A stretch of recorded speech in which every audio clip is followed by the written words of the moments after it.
للمصطفى نويت ما يجدد سنة الخراء إني أحمد. asalaamualeykum wa rahmatullahi taala wa barakaatuhu ci ndigalul sëriñ Sidi Muxtaar Mbàkke xalifatul am li tariqatul muridiya yàlla na fi yàgg te wér ci kilifteefu sëriñ Moustapha Mbàkke Mouhamad ci kilifteefu sëriñ Daawuda Njaay xalifaab sëriñ Babacar Njaay Cargaan ñoo leen di yëgal màggalu sëriñ Babacar Njaay Cargaan gi ñuy amal ca Mexey Lambaay juróomi fan ci kori ren jii di 79e édition maanaam juróom-ñaar fukkeelu édition ak juróom-ñeent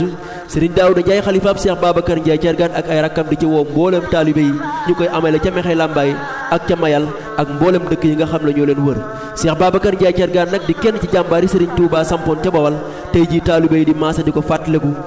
rawante na comité bii nga xam ne mooy comité d'organisation màggal Cheikh Babacar Njaay Cargaan di ci woo mbokki jullit yi ak mbokki taalibe yi juróomi fan ci kori wasalaamu aleykum wa rahmatullahi taala wa barakaatuhu jërë ngeen jëf.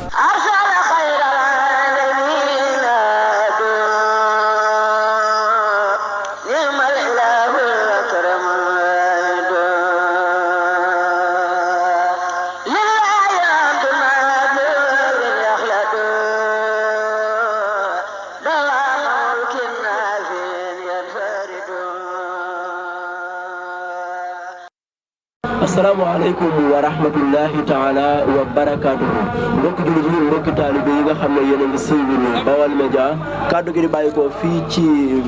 pencum Cheikh Babacar Njaay Cargaan lépp jëm ci màggal gi nga xam ne depuis démb ba léegi Baol Média mu ngi leen di indil lépp loo xam ne mu ngi xewee fii ci Mexey Lambaay ngeen ci ànd ak mbooleem comité d'organisation bi nga xam ne ñoom chapeau ci liggéey bi nga xam ne ñu ngi koy def di jiima feesal lépp loo xam ne njàngalinam Cheikh Babacar Njaay Cargaan la tey jii nag plateau bi nga xam ne ñoo ngi fi toog gannaaw plateau bi nga xam ne moo fi jàlleeg ñuy gërëm Serigne Ibrahima Chakir Ndiaye ak ganam ñi nga xam ne ñoo ngi dalaloon léegi nag maa ngi dalal samay gan ku ñuy wax sëñ Assane Fall ak Serigne Modou Faye ak jëwriñ sëñ Mamadou Diop ñoom it ñuy ay ndaw yi tax li tax ma tànn leen fii tey dama bëgg ñoom it ñu daal di fésal seen yéene ci bis bi ndaxte liggéey bi léegi gune yi dañ ci fés kenn ku ci nekk di feeñal sa xemmem ak sa bëgg-bëgg ak sa pëstéef ci liggéey bi loolu di wane ne liggéeyu Cheikh Babacar Njaay Cargaan léegi li ñuy wax mag ñi wala ndaw ñi léegi xàmmeetuñu ko dañoo booloo nekk benn loolu nag dina taaral liggéey bi nga xam ne ñu ngi koy def fii ci Mexey Lambaay loolu nag balaa ma ciy sori damay jox Serigne Modou Faye sama gan ñi mu nuyoo après ñu door a continuer ci waxtaan wi sëñ Modou maa ngi lay nuyu. waaw asalaamaaleykum sëñ Diop ñu ngi lay fay bu baax a baax di rafetlu sa taxawaay ak waaw xawaay bi daal. jërëjëf Serigne Modou damay daal di jàll ci Serigne Pape daal di koy nuyu sëñ Pape maa ngi lay nuyu mu nga daal di présenté wu yow tamit. waaw sëñ bi maa ngi lay nuyu bu baax a baax di rafetlu nag bu baax a baax seen teewaay fii di rafetlu bu baax a baax teewaayu Baol Média mu nekk acte bu nice loo xamante ni ñu ngi koy rafetlu bu baax a baax a baax. waaw ñu ngi leen nuyu daal en tout cas bu baax. jërëjëf Serigne Diop maa ngi lay nuyu yow tamit. waaw ñun tam ñu ngi leen di fay yéen ñëpp ku ci nekk seen taxawaay rafet na yaakaar naa ñu nag yéen partenaire en général ndax mën naa ne 3 ans ngi yéen ñu ngi ñëw di taxaw affaire yi kon nag suñu xol seet na ci yéen ngeen di def gis nañ ko quoi te aussi ñu ngi nuyu ñëpp tamit ñu fi teew ñëpp ku fi teew rek ñu ngi lay nuyu di la ñaan Cheikh Babacar Faye la sa teewaay. dëgg la Serigne Diop ak sëñ Modou ak Serigne Assane ci sëñ Pape ci nuyoo bi nga xam ne def ngeen ko muy lu am solo waaye tamit pour ñu ñëw ci waxtaan wi li nga xam ne mooy suñu jublu tey ji comme ni ma leen ko waxee léegi rek mooy ñu ji ma fexe ba li nga xam ne ñu ngi koy taxawal muy liggéey boo xam ne bu am solo la fexe ba li nga xam ne moom la ñuy wax turaas arab di ko wax turaas muy ndono mooy li nga xam ne suñu maam bàyyil nañu ko fi nan lañ mën a fexe ba mu mën a sàmm suñ mu loolu loo ciy tontu. waaw sëñ Diop loolu mën naa ne tontu bi sax war naa mën a tënku parce que soo xoolee ñun mën naa ne ñuy toog fi tey ay xale yu ndaw lañ waaye dañ fi fekk suñu ay papa ñu bokk ak ñoom liggéey bi ñu ànd ak ñoom bokk seen ginnaaw suñu papa yooyu tamit fekk fi ay kilifa ñu ay sëriñ ñi xamante ne dañu nekk ay sëriñ Serigne Mbaye Cargaan kon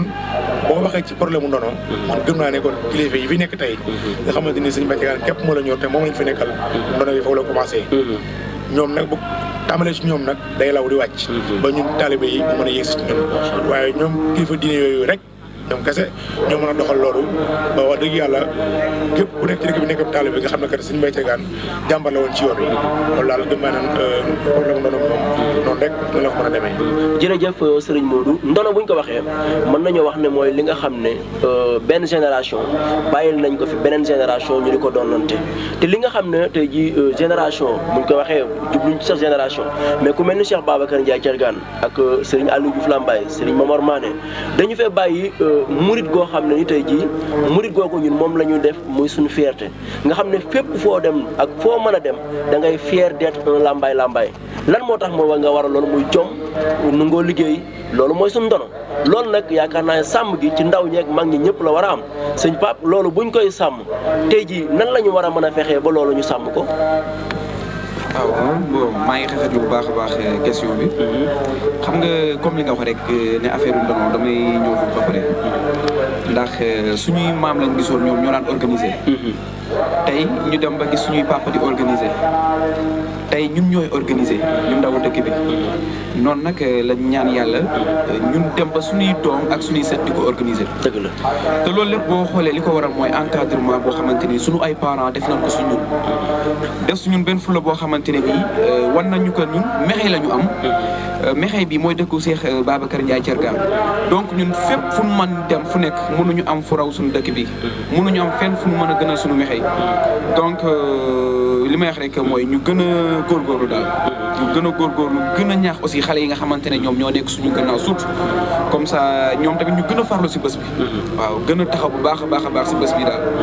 jërëjëf sëñ Pape kon damay daal di jàll ci sëñ Diop c'est-à-dire que sëñ Mouhamed Diop dañeen ci Diop gi rek sëñ Mouhamed man li ma lay laaj mooy dañu xool ne mexey bari na ay intellectuel léegi boo demee ci wàllu arabe boo demee ci wàllu français nga gis léegi gune yi ñoom ñëpp ñu ngi jàng te it nag ndono pour ñu sàmm ko xam-xam moo koy sàmm xam-xam boobu nag léegi mu ngi fi léegi lan moo des pour ñu mën a fexe ba li nga xam ne moom la mag ñi doon def ñun ñaa di ko continuer ba def loo xam ne mag ñi daw ñu ko def parce que tamit bu ñu waxantee dëgg lu bari des na ci yoon wi lu bari des na ci liggéeyu Cheikh Babacar tey jii par exemple maa ngi koy waxtaan ak ku ñuy wax sëñ Madiou Ndiaye mu ndaw ci bokk ci comité d'organisation bi buñ doon gëstu Cheikh Babacar tey jii ci loolu ma xam ne muy dundam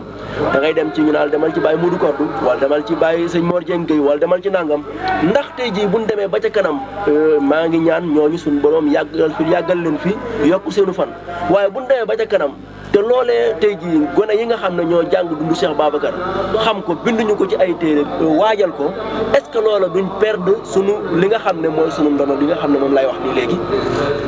waaw sëñ Diop waaw ci cadre ndono bi ngay wax noonu waa loolu lu am solo la ndax dañu ne maanaam mag day dem a dem ba yëfam jeex mu bàyyil fii xale dem a dem ba yëfam jeex mu bàyyi beneen génération bi ñëw waaye comme da nga ma wax ci ndono te yaakaar naa Serigne Mourou ak Serigne Pape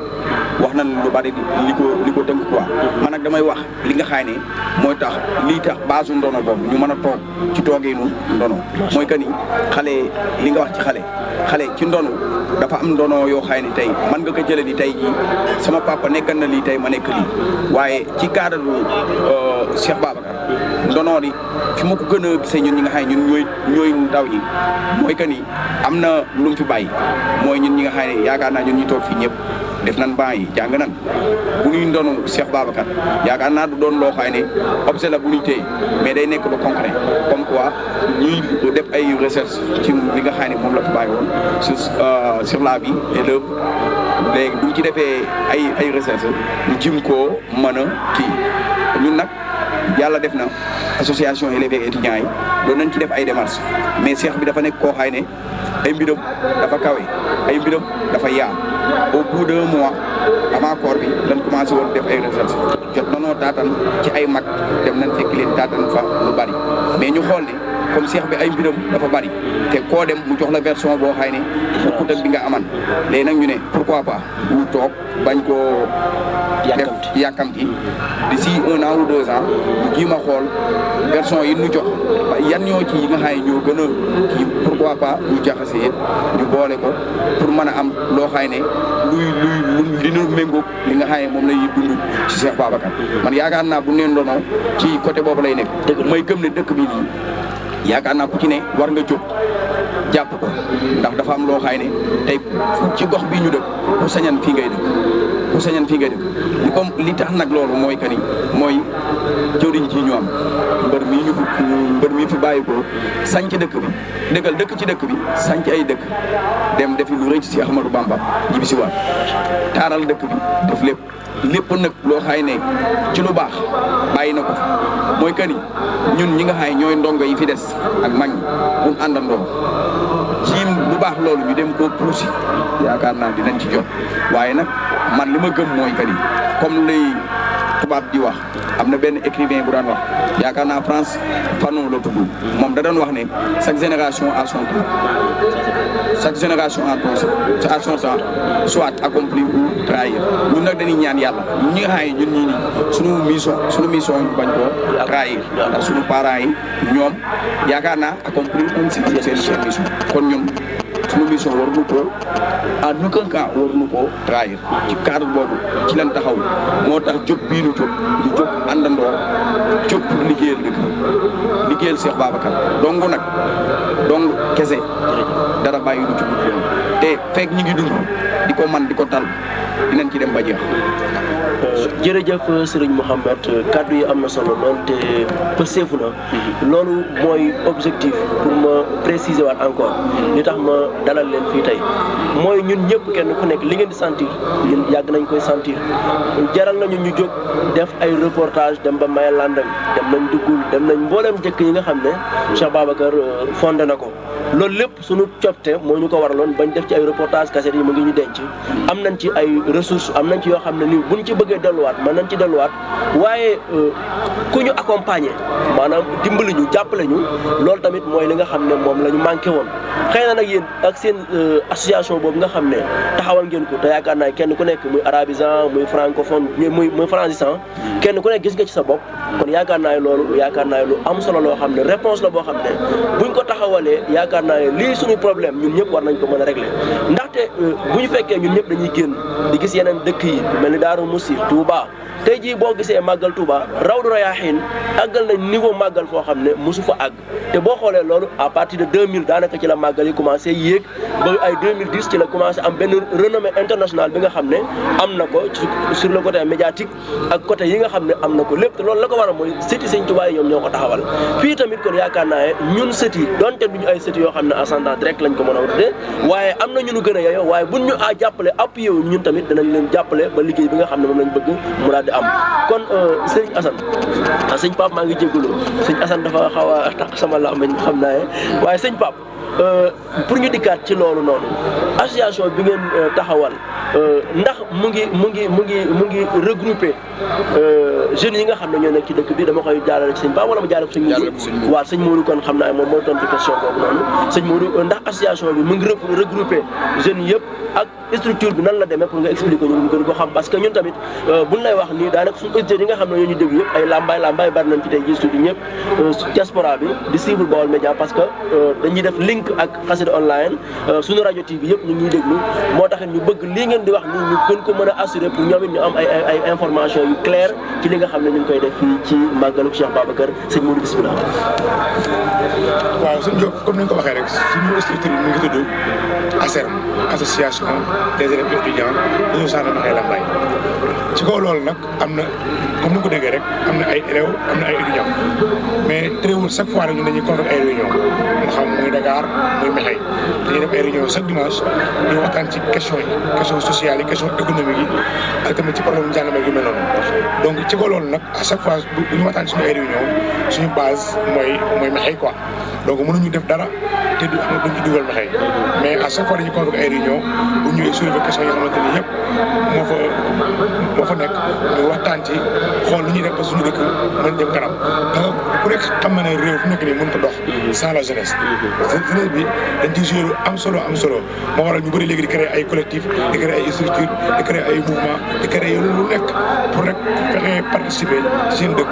pour mu jëm kanam kon loolu ñun moo waraloon ñu créé woon suñu kii bi suñu collectif bi mën naa nga ba léegi war na am fukki at sax booy xool booba tey mi ngi dox ñu ngi koy doxal ci waxtaan ñu ngi koy doxal ci penco ñu ngi koy doxal ci lépp parce que comme ni ñu koy waxee rek c'est l'union fait la force mbooloo moom bu ñu àndee takku lu ñu bëgg rek mën nañ ko am loolu moo tax nag ñun à chaque fois rek lu ñu tàyyi di waxtaan ci yu mel noonu sànq sax kii mi ngi koy wax Mamadou Diop temps ci ginnaaw bi ñu defoon benn réunion bi ñuy bëgg a commencé koor gi dañu woon sax dañuy def ci Sëñ Mbay Tegaan ay recherche d'ailleurs même sax ñu ko doon commencé pour def ko mais dañ dem ba benn moment ñu ne comme dafa xaw a jàmp nañu jël suñu temps seet bu baax a baax ci suñu jàmm li ci soxla lépp comme ay information ñu boole ko mën ko joxe mu leer waaye li wute wóor daal mooy que ñun moom wax dëgg yàlla à chaque fois ñu ngi def ay réunion waaye nag ci kaw loolu biñ koy créé dañ amoon 3 objectifs fondamentaux muy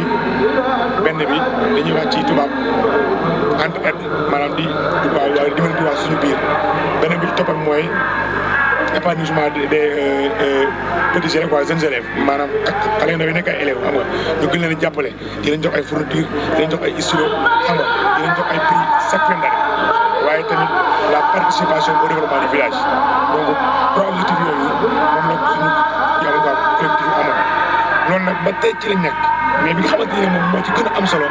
mooy participer ci dëkk bi mën a jëm kanam loolu ça fait partie de nos buts ci fii la bokk moo tax chaque fois nag ci la ñuy réunion ci la ñuy waxtaan parce que xam nañ ne suñu paa yi suñu papa yi seen wàll mën naa ne xaw naa wëy kon xale yi rek ñoo mën a ñëw jël la relève wane seen contribution wane seen engagement wane seen ay ambition xam ne ci dëkk bi lañ dëkk bi ñëpp fi lañ dëkk góor baax na jigéen baax na mais tamit sànq Diop loolu nga wax je pense que étudiant wala élève bu amee ay compétences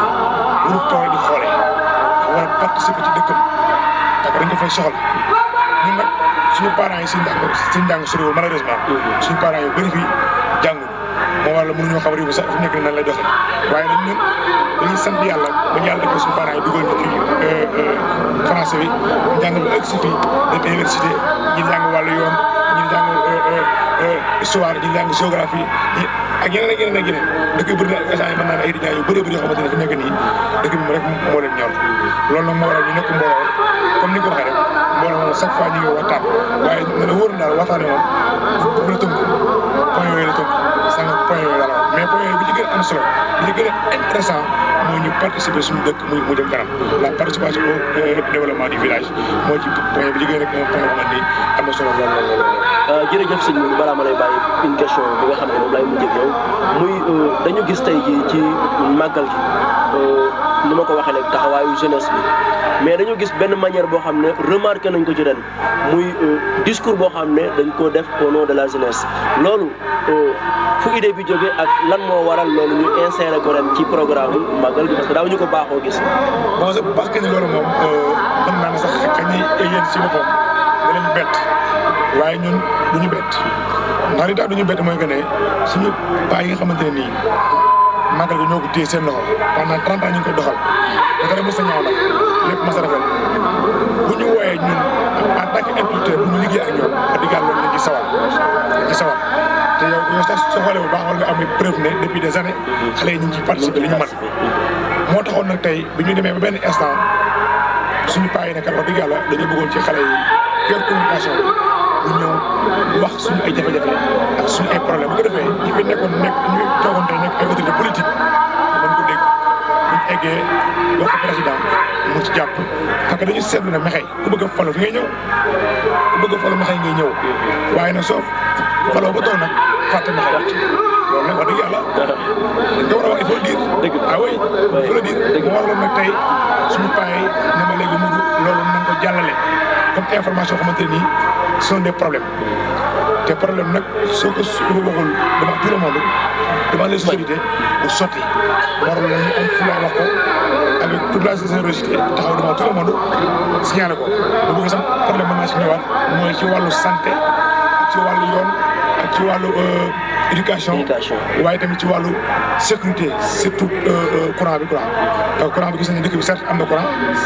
ça fait des années mais suñu poteau lampe bi dafa xaw a néew lool moo waral à chaque fois rek sàcc yi dañ fi accéder en pleine nuit di jël suñu ay xar ak suñu ay nag ak suñu ay bëy loolu nag bu fekkoon dëkk bi dafa leer poteau lampe yi mat sëkk pour que ma sa sàcc yi am fi sox di fi dugg moo waraloon tey nag suñu kilifa yi ne problème yooyu ñi nga xamante ne dëkk bi dañ koy jànkonteel dañ koy bàyyi ak xale yi ñoo ko mën a jàllale devant tout le monde moo waral man mi di wax ak yow man Modou Diouf maa ko wax à haute voix te tamit loolu la parce que dëgg moom mu ne yàlla dëkk bi ñun ñëpp ko bokk te ku nekk nii da ngay fexe nga def sa dëkk jëm kanam président tey jii président Sénégal Macky Sall dëkkul Bawol dëkkul Lambaye mu dëkkul Fatick te il fait tout ndax Fatick mën a dem ci kanam kon tey nag ñun waa Lambaye muy Pape Diouf muy Cheikh Ndiaye muy comme di doon war nga fexe Lambaye jëm kanam surtout Mbaye nga xamante ne nii Mekhe dafa nekk dëkk bu rëy Lambaye laa ne la li ko wër lépp Mekhe moo ci dëkk bi xamante ni moo ci gën a ëpp population moo ci ëpp économie moo ci ëpp lépp kon moo waraloon tey ñu wax kàddu yooyu ba defee ñu mën ñu bàyyi xel bu baax a baax mën a saafara suñu ay problème jërëjëf kon mbokk yi ñoo ko déggandoo ci waxtaan woowu nga xam ne maa ngi koy séq ak sama gan ñi nga xam ne ñoom laa dalal fay tey jii ci plateau xam naa ne waxtu yi xat na te ñoom dañoo am itte yu ñu war a doxi waaye dama leen di jox kenn ku nekk mu daal di def benn tour de table kenn ko def le mot de la fin nga xam ne danañ ko tëjee jotaay bi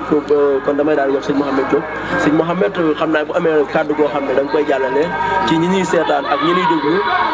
mooy gan kàddu lay doon. waaw ñi ñuy seetaan ak ñi ñuy déglu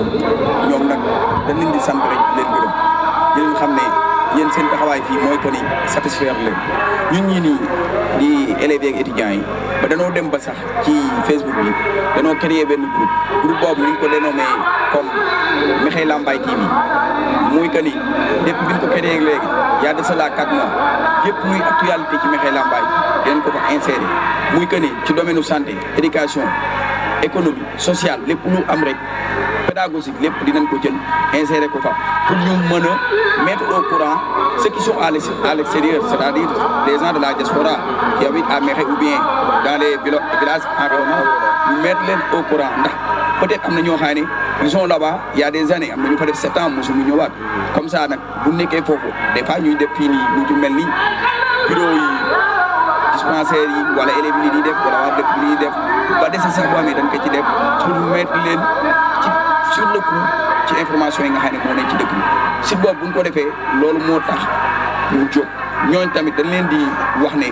ñoom tamit c'est le moment où zabi ñoom ñëpp dama bëgg buñ ci publier te loo xam ne am na importance pour ci dëkk bi ñu partager ko comme ça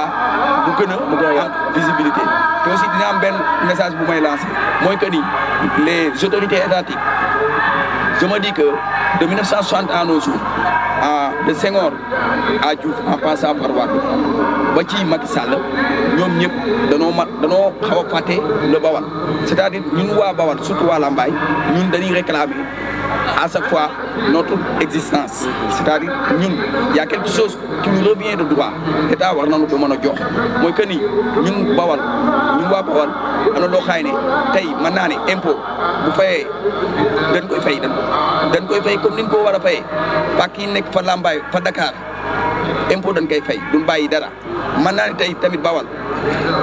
jot na tey état geesu ko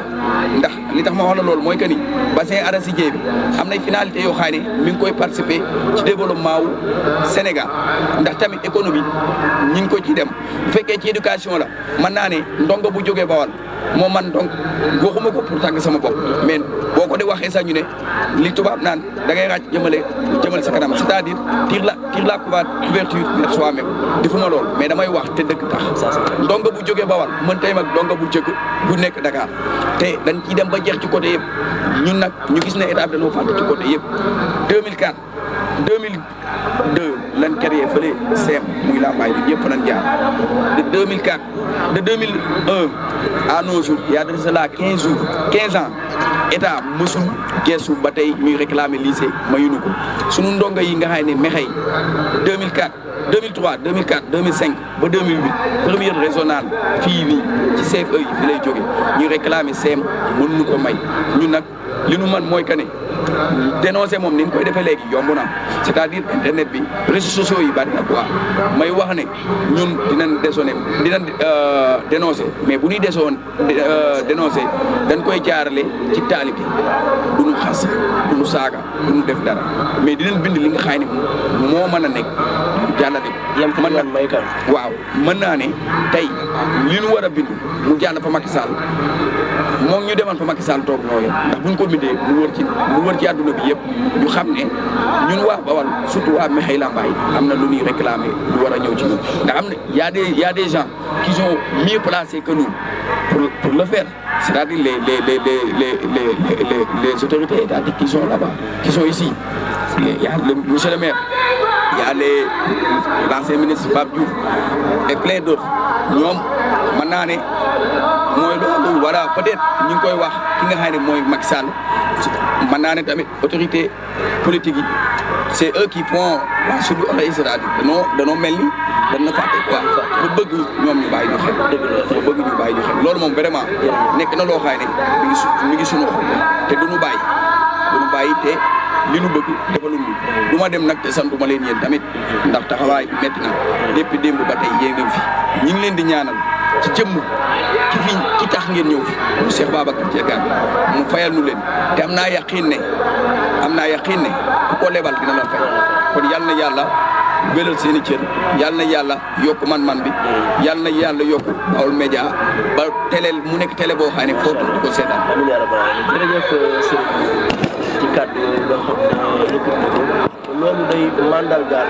léegi am na beneen jeunesse boo xam ne mu ngi en train de se relever encore parce que vraiment buñ xoolee contribution yi nga xam ne dégg nañ ko fii daanaka léegi envie wuñu kenn ci la nga xam ne moo am feneen parce que vraiment lii contentement la waneetuñ ne màggal autorité dañuy ñëw ñoom raayal seen ginnaaw leen wax naa leen ñu joxe fi junni wala ñu joxe fi ñaari junni daal dem ñëppi déedéet day yomb lool waaye dañoo war a ñëw xam ne ñun tamit ay citoyen lañ ni ko sëñ Mouhamed waxee nga xam ne dañuy fay ay impôt dañuy fay ay taxes dañuy fay mbooleem loo xam ne dañ ko citoyen dañ ko war a participer ci développement réewam kon tamit am na ay retombées yoo xam ne war na dellu si waat suñu localité te loolu am nañ plein droit ci demandé ko loolu tamit wax dëgg yàlla sentir nañ ko ci wax ji loolu di wane pas-pas ak yëg koo xam ne jeunesse bi am nañ ko fii ci Mekhe Lambaye encore sëñ Pape kon xam naa dama leen jox tamit nga daal di joxaale sa mot de la fin après nga xaar lecture ci li ñu wax. D'accord bon comme ni Modou wax ak Mamadou je pense que su ma si waxaat répétition lay doon donc man fi may jeexle rek mooy di encouragé bu baax jeunesse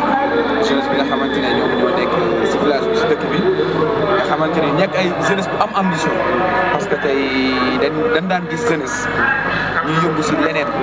mais suñu demee ba gis jeunesse boo xamante ne dañ jóg dañuy seen dëkk en mais xam nga mu jaral leen lu nekk ñuy fay ñoon da nga leen di encouragé encouragé mooy lan da nga leen di fekk si li nga xamante ni moom loolu la ñu bëgg mu seen développement dëkk nga jàppale leen si bu baax a baax xam nga foofu tamit dama fiy jaar daal di leen di remercier bu baax ndaxte képp koo xamante ni jamono jii ñu nekk da nga bëgg a wax sa soxla mbaa nga bëgg a jàllale sa info yaakaar naa ni média def si am solo te yéen a ngi def liggéey bu rafet boo xamante ni ñëpp ñu ngi koy rafetloo ñu ngi leen di remercier bu baax a baax Baol Média info waaw incha allah di leen wax nag ñun jël nañ Baol Média info def ko comme si que mooy ñun suñu arme boo xamante ni ñun foofu la ñuy jaar suñu arme de combat voilà mi ngi noonu du ñu jeexal nag te remercier wu ñi nga xamante ne mooy suñu grand frère yi ñu fi daan gis ñu nekk tey ay Modou gisatul leen fi ñooñu gis nañ seen loxo ñëw na te jàpp nañ si bu baax a baax te yaakaar naa ñoon duñ dem mukk te remercier wu ñu leen voilà donc xam nga di remercier bu baax a baax sama gars yi nga xam ne ñoom ñu si sonn la man nag ñoom ñoo ma si gën a sonn ñoom ma gën a sonn voilà xam nga di leen encourager bu baax a baax fi nga jàppee sa waar nag voilà mi ngi noonu quoi di leen remercier daal en tout cas daal ñu ngi remercier ñëpp di sant bu baax a baax waa dëkk bi jërëjëf sëñ Papa jërëjëf sëñ Modou xam naa bu fekkee mot de la fin bi absolument jërëjëf sëñ Diop wax dëgg yàlla kàddu yi mën naa ne kàddu yi satisfaction la kàddu aussi tamit contentement la parce que lii nii mën naa ne yombul su leen neexoon day am coono yëpp doon ci fekk mais quand même boo jëlee seen exposition yi ma sëkk ñëw mexey fi ngeen bokk encore une fois ngeen bëgg am seen sëriñ ay information ak seen population ak surtout la jeunesse là man je pense que ni xam nga daf leen ko xamante ni rafet la tamit dañ ko war a magnifier surtout yoo nga xamante ne vraiment chaque jour da ngay suyee pour l'instant di joxe conseil am uniquement rek pour yow sa cosaan da mën fi am lu am solo bu baax ay information kon loolu moom vraiment ñu lay ñaanal yàlla gën la aar gën a yokk si liggéey yi wax dëgg yàlla ngeen tey am na solo lool parce que tamit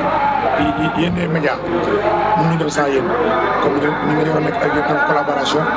liggéey ak yéen parce que suñu ay problème ak suñu ay jafe-jafe ak suñu ay bëgg-bëgg saa bu ñu xëyee yéen ci yéen di dox yéen a koy siiwal yéen a koy càmbar ba nit ñi mën ko dégg kon vraiment loolu da ci doon baax lool ñu wax ko te xam ne wax dëgg yàlla sant nañ leen gërëm nañ leen waaye tamit suñu papa yi ñu leen di sant parce que xëy na ñoom ñu mag liggéey bi ñoom ñu ko doxal léegi xaw na yàgg trop wala ñun xale yi bu ñu ci dugal dañ koy kay ñoom rek waaye dañoo woo xeebuñu kenn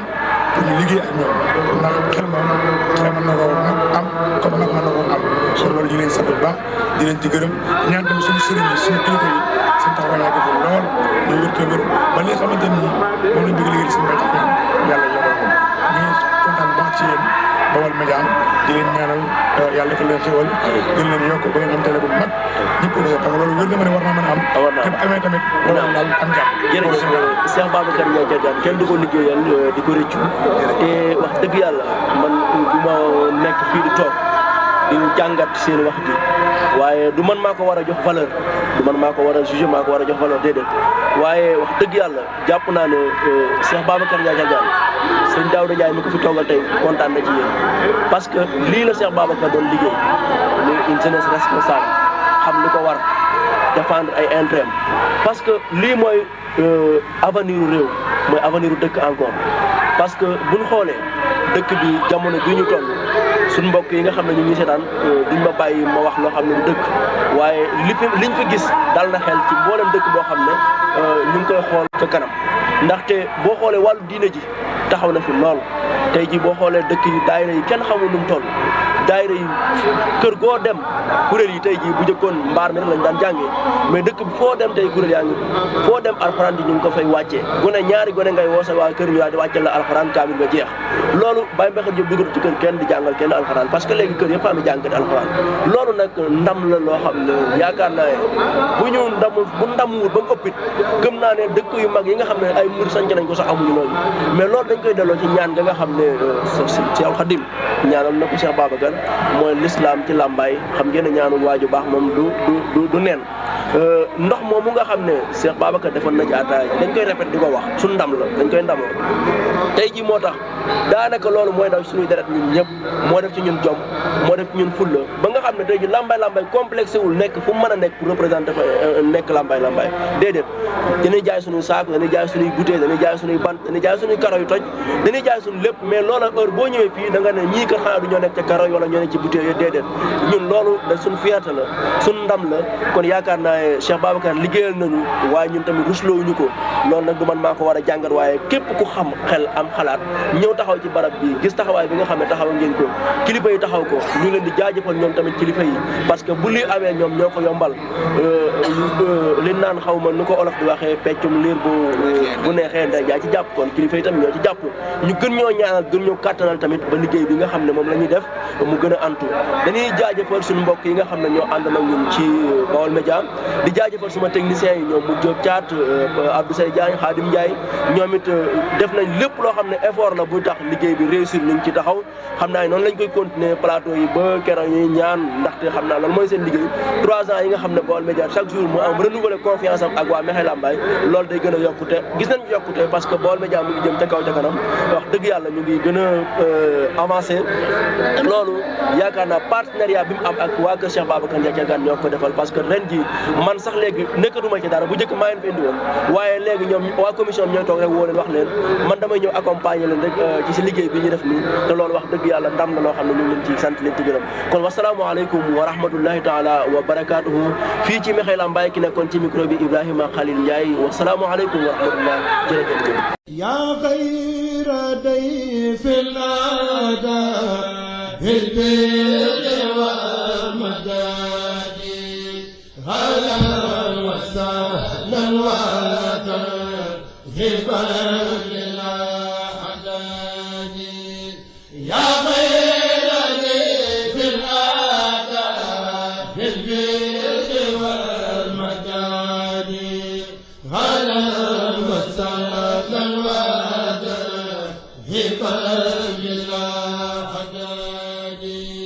يا غير ذيك الرادة بالبر والمقداد هلا وسهلا وترحبا بالأحداد